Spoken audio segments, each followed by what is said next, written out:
Welcome to News on the Hour on Acnn TV. Let us give you major stories.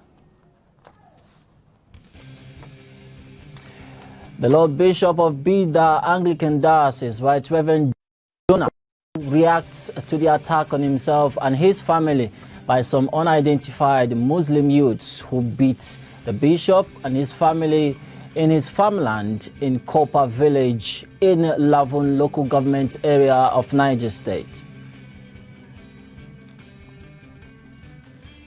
The vicar of the Church of Epiphany, the Venerable Ifeanyi Acnn, says Christmas is not a pagan feast, but a time when Christians should show love, make peace with God.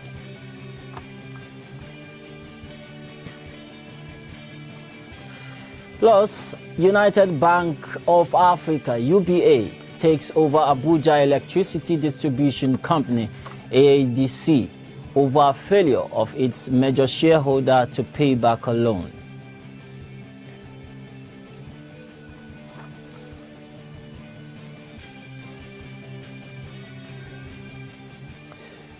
Now to the news in details. The Lord Bishop of Bida Anglican Diocese, Right Reverend Jonah Kolo, has reacted to the attack on himself and his family by some unidentified Muslim youths who assaulted the bishop in his farmland in Kopa village in Lavon State. You would recall that the son of the bishop, Yetu Kolo, who was attacked alongside his siblings and the bishop, said the youths came with sticks and cutlasses to attack them as they were in the farm to harvest their farm produce, sustaining various degrees of injuries, but nobody was killed. Reacting, the bishop confirmed the incidents to Acnn TV in a telephone conversation, while also noting that he is much better. Well, we praise God and thank God for his help all the time. We had gone to farm to clear land for harvesting when, as a result of some of the issues in the village which had touched the local church there, had been on for some time, and the local Muslim community were of the view that I'm the only person that will be able to help them out. And they felt if I had finished harvesting, I may not be sensitive to their plight, and said they will not allow us to harvest. And so they molested us and came and assaulted us so that the harvest should not take place the next day.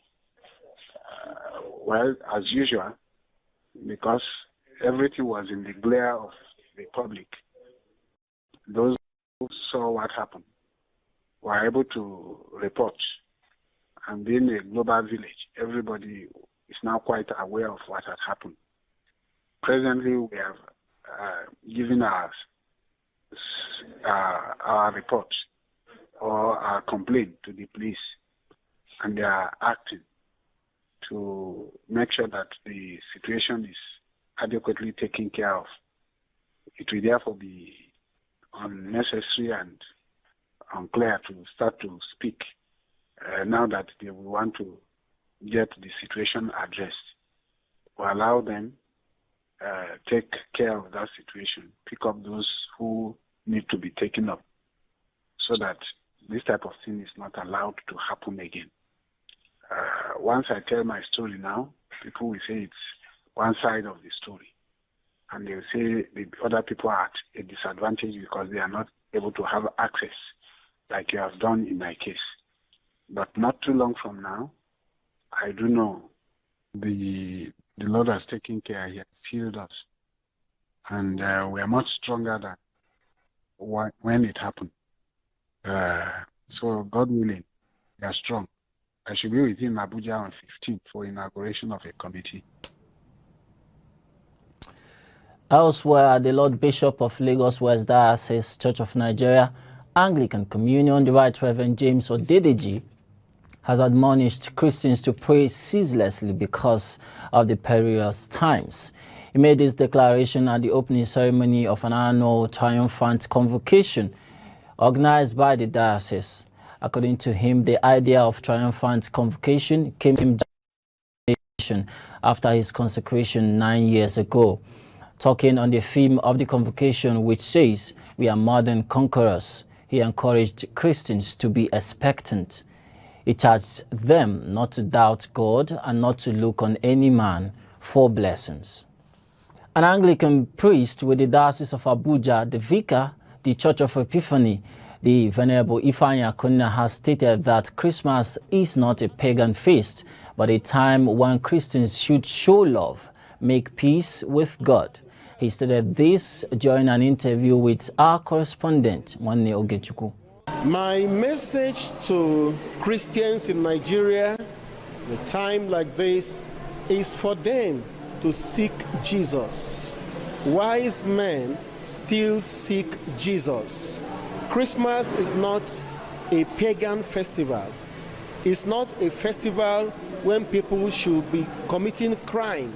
It's not a time when people should be looking for money and struggling for the things of the world and killing themselves over earthly things. It's a time for people to seek Christ and make peace with Him. If we find Christ and make peace with Him, that is the best Christmas we can ever celebrate. The cleric also urged Christians to seize the opportunity to reach out to the vulnerable. It should be an attitude of peace. People should seek peace. There should be reconciliation. There should be joy. And particularly, people should look for those who do not have. The less privileged ones, the orphans, the widows in the society. There are people who are hungry. When we are throwing a lot of money on parties and all kinds of celebrations, we should remember those who don't have the opportunity of even finding one meal to eat in a day. We should look out for such ones and celebrate Christmas with them by sharing with them what we have. That is a way to celebrate Christmas in a fulfilling manner. Now elsewhere, the General Overseer of the Redeemed Christian Church of God, Pastor Enoch Adeboye, has taken a swipe at developed nations for predicting that Africans will die of COVID-19 like chickens. He stated this during the church's annual Holy Ghost Congress program, which was held at the church's headquarters along the Lagos-Ibadan Expressway. The 79-year-old preacher, in a sermon titled "The Siege is Over," stressed that the church must pray for the siege over Nigeria to be over and not carry placards. He also sent a strong message to the West, saying though Africa might not have the technology and health infrastructure like developed nations, the Black continent has God. The cleric spoke amid the outbreak of the Omicron COVID-19 variant first detected in South Africa and which has spread to over 50 countries, including Nigeria.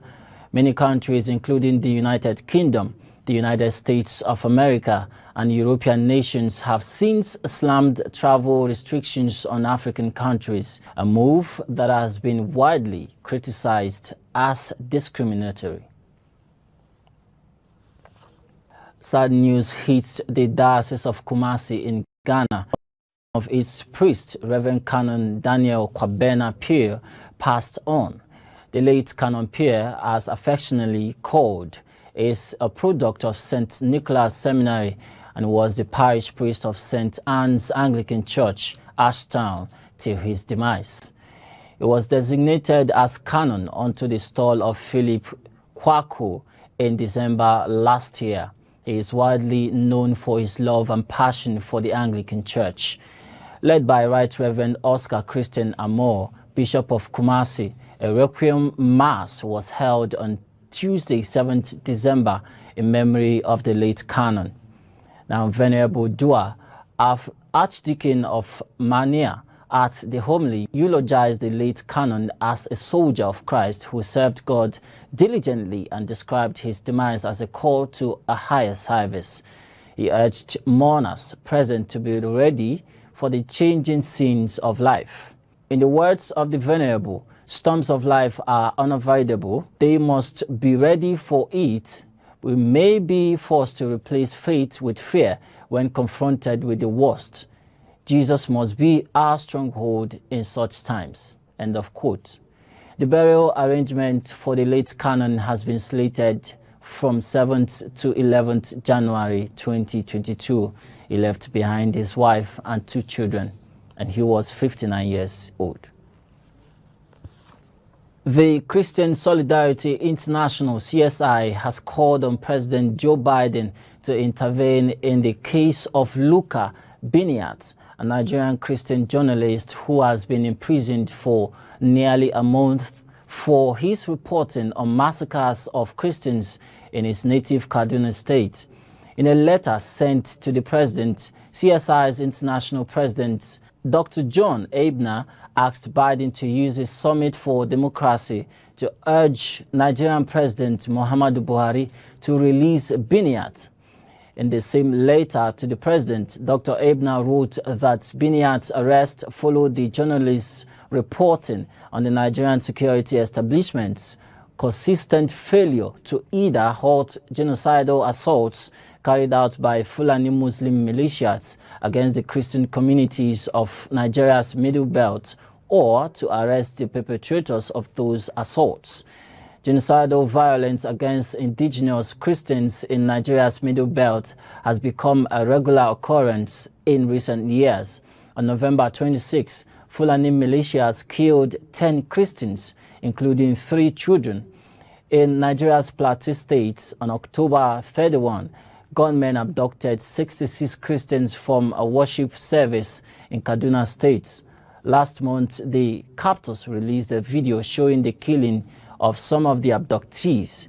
Despite this extreme violence, on November 15, the U.S. decided to remove Nigeria from its list of countries of particular concern with respect to liberty, ahead of Secretary of State Antony Blinken's visit to Nigeria.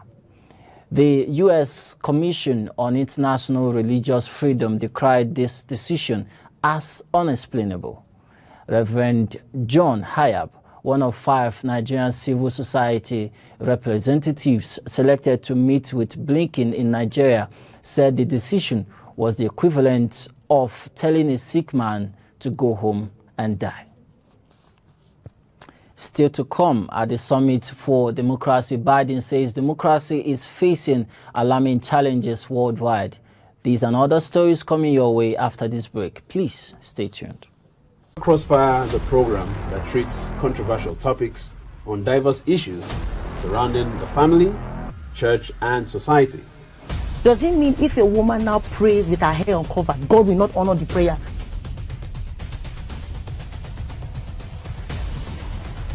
Should single ladies ask single guys out on a date? It's not a sign of desperation. It's you knowing what you want and going for it. Okay.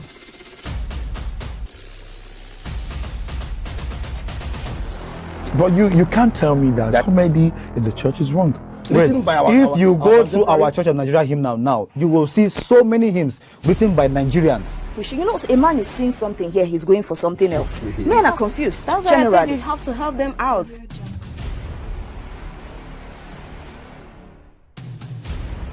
Saying something, Okay. Sir, can you stop a bird from flying? Depending. But we are not instituted, we are forgiven. No, you have forgiven, yes. But that forgiveness amounts to a criminal offense. How? Hold on. Section 7. My brother, Anybody can bring if the foundation be destroyed, what can the righteous do? It matters. So. No. I'm not saying nobody is destroying any foundation here.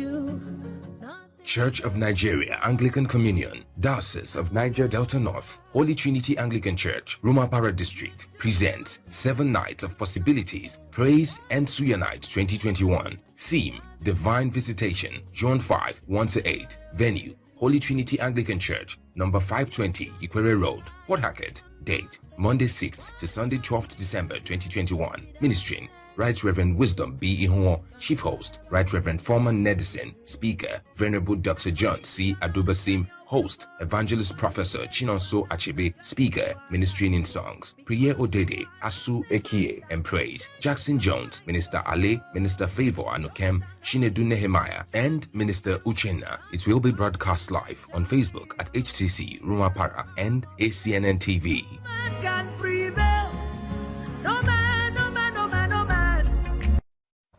Welcome back. Now, for more on our top stories, please visit our website at acnntv.com or social media platforms on facebook.com or youtube.com/acnntv.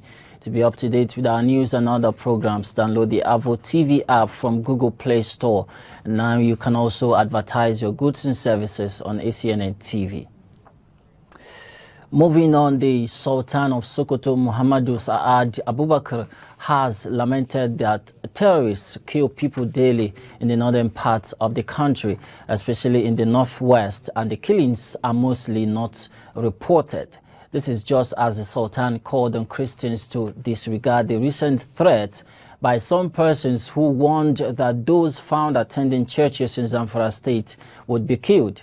Speaking at the fourth quarter meeting of the Nigeria Interreligious Council, NIREC, with the theme NIREC Security Agencies and Peace in Nigeria, the Sultan, who is also the co-chair of NIREC, said there is no single day that passes without people being killed in the north.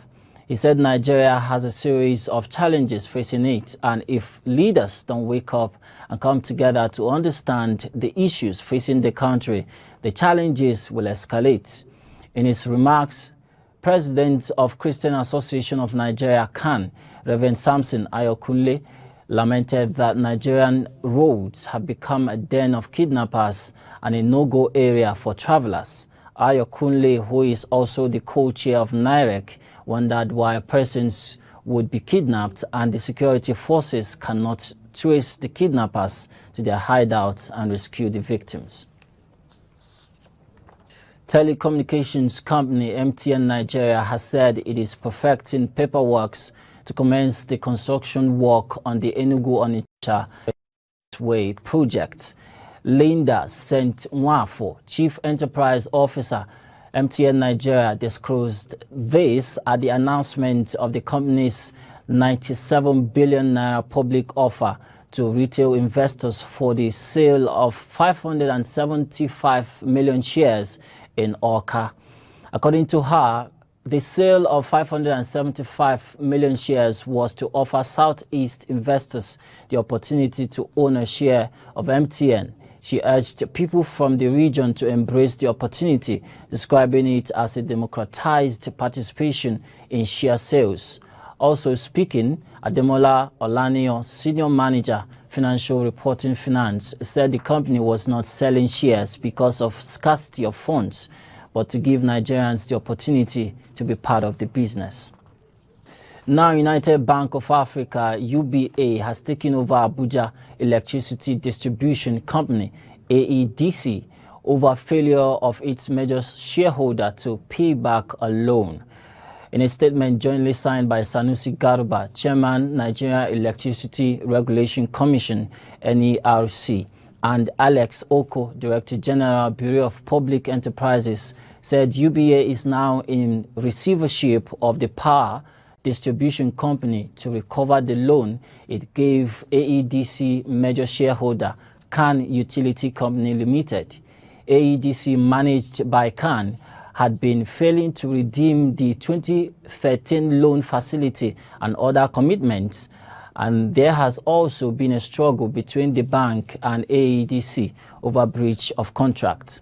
AEDC workers under the aegis of the National Union of Electricity Employees of Nigeria shut down electricity over failure of the Central Bank of Nigeria to remit 41 billion naira in allowances and entitlement owed the workers.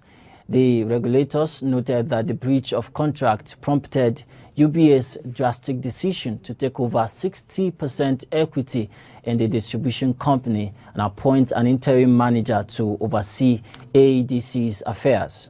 The statement also clarified that the interim team was not appointed at the government's directive, but based on legal processes arising from the failure of the core investor, AEDC, to meet its obligations to a lender.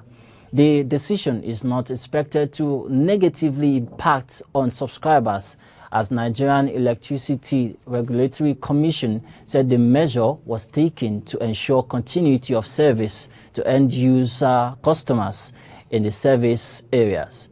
AEDC supplies electricity to Abuja, Nasarawa, Niger, and Kogi states. At the first ever virtual summit for democracy, U.S. President Joe Biden said democracy does not happen by accident. It needs to be renewed with every generation, adding that with over 100 countries invited for the virtual summit, democracy needs champions. The U.S. president stressed that there has been a 10% decline in democracy, including in the United States, saying democracy is facing sustained and alarming challenges worldwide, calling on everyone to focus on a shared future as democracies are not all the same, while highlighting the function behind various democratic governments worldwide. Biden said democracies should stand for freedom of religion and freedom of the press, as he mentioned Mahatma Gandhi and Nelson Mandela in his speech.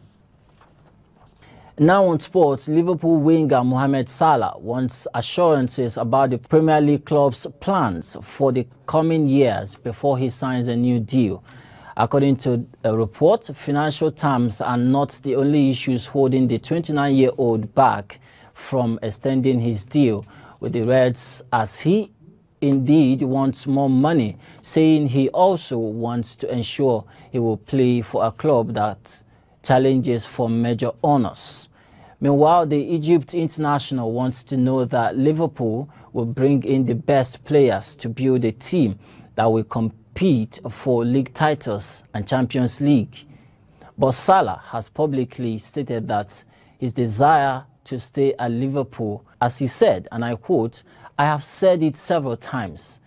If the decision is up to me, I want to stay in Liverpool." End of quote. You've been watching News on the Hour. To end now, a recap of the major stories.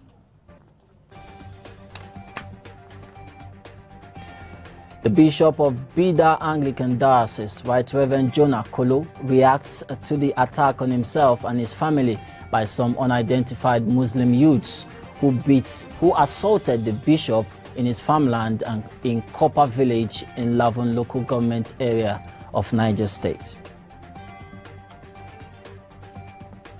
The vicar of the Church of Epiphany, Venerable Ifanya Kunna, says Christmas is not a pagan feast, but a time when Christians should show love and make peace with God. United Bank of Africa, UBA, takes over Abuja Electricity Distribution Company, AEDC, over failure of its major shareholder to pay back a loan. And that's all on News on the Hour for today. Thank you for watching. I am Charles Philip Wakalam. Enjoy your weekend.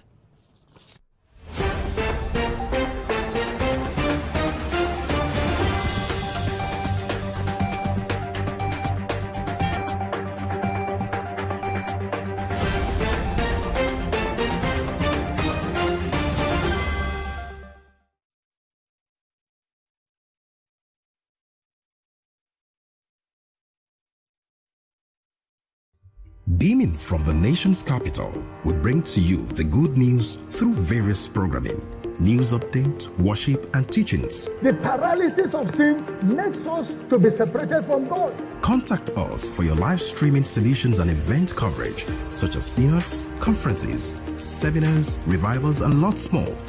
Engage us in showcasing your brands and services to the world through adverts and sponsorship. We also offer latest broadcast equipment for rent, all at affordable prices. Tune in to Acnn TV via any free-to-air decoder with the following installation parameters: Intelsat 20 satellite with tuning frequency 12562 MHz, symbol rate 30 Mbps, orbital position 68.5 degree east, and horizontal polarization